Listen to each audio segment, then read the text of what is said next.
Mega digital news, న్యాయం కోసం ప్రతి అక్షరం, న్యాయం కోసం ప్రతి అడుగు.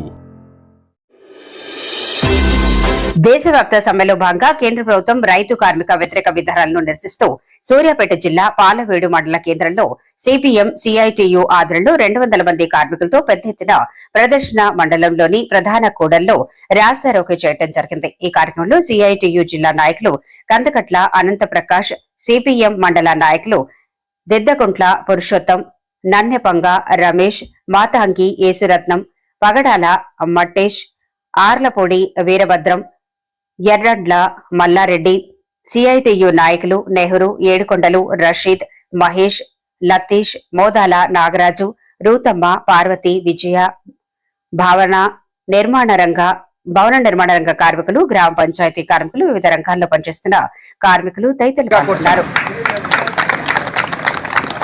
కార్మిక సోదరులారా, ఈ రోజున ఒక బీజేపీ అనుబంధ సంఘాలు తప్ప అన్ని రాజకీయ పార్టీలకు సంబంధించినటువంటి కార్మిక సంఘాలు మొత్తం కూడా ఈరోజు దేశవ్యాప్త సభకు పిలుపునివ్వడం జరిగింది. దేశవ్యాప్త సభకు పిలుపునివ్వడం జరిగింది.